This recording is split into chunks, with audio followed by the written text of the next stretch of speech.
बताने वाले हैं कि एक हाथ में कुल कितनी हड्डियां होती है और दो हाथ में कुल कितनी हड्डियां होती है। अब आप सभी के सामने में बताने वाले हैं हैंड। एक हाथ में कितनी हड्डियां होती है? 30। एक हाथ में हमारी कितनी हड्डियां होती है?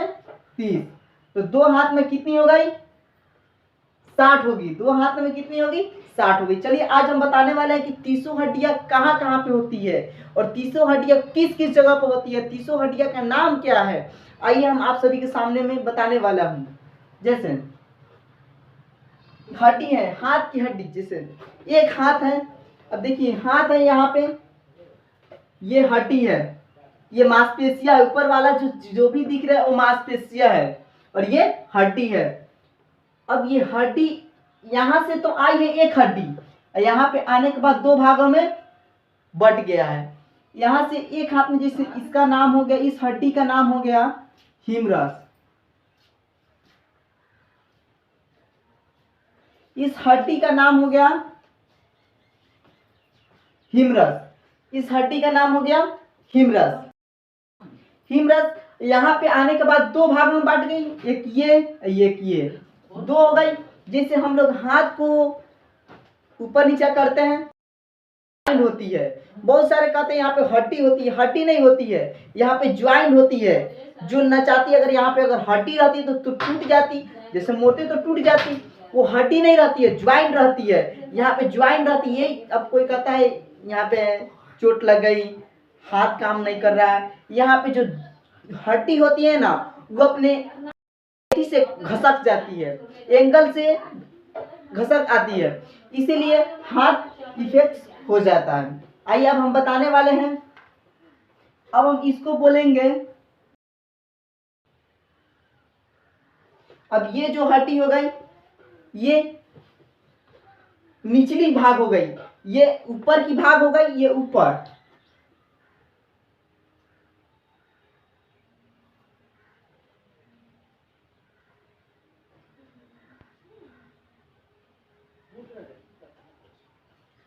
ऊपर और नीचे। अब ऊपर में आती है रेडियस।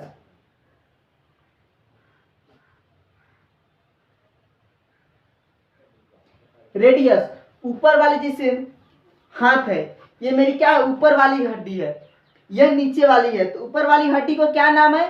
रेडियस। ऊपर वाली हड्डी का क्या नाम है? रेडियस। और निचली वाली हड्डी का क्या नाम है? अल्ना। नीचे वाली जो हड्डी है इसको हम क्या बोलते हैं? अल्ना। ऊपर वाली हड्डी को हम रेडियस बोलेंगे और नीचे वाली हड्डी को हम अल्ना बोलेंगे।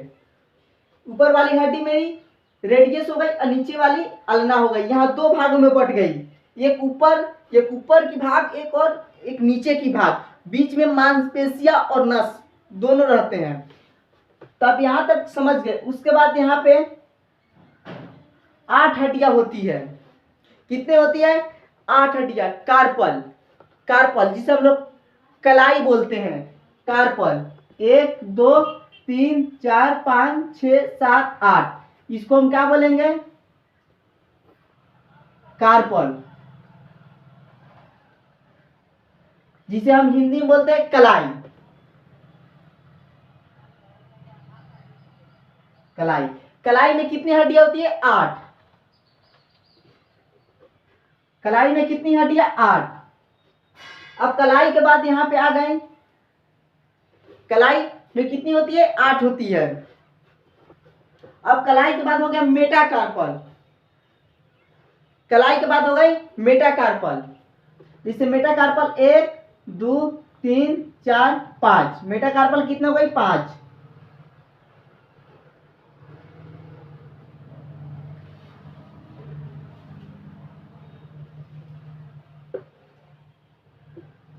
मेटाकार्पल कितने हो गई?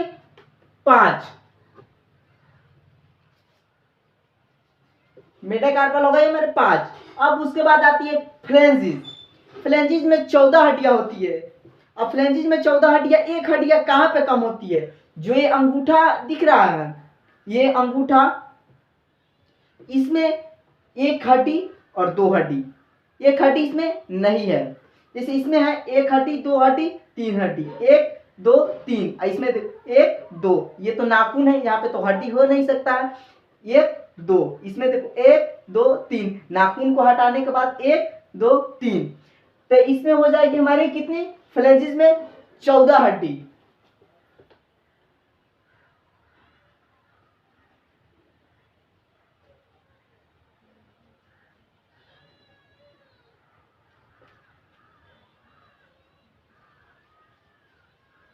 फ्लेंजिस, फ्लेंजिस में कितने हो गए 14। अब आपसे कोई पूछेगा एक हड्डी के बारे में तो बता दिया 30 हड्डी होती है, अगर कोई पूछेगा कि दोनों हाथ में कितनी हड्डियां होती है तो 60 होती है। अब यहां से आपका प्रश्न बन सकता है, अब हम बताते हैं।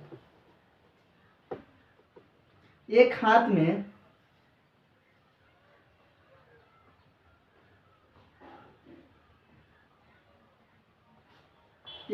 कितनी हड्डी होती है?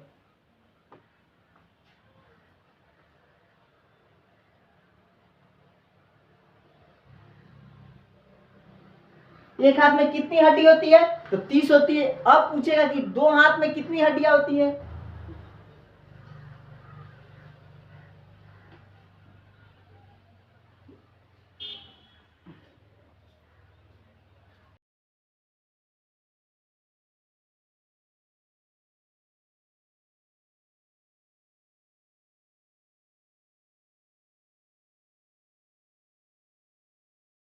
साठ।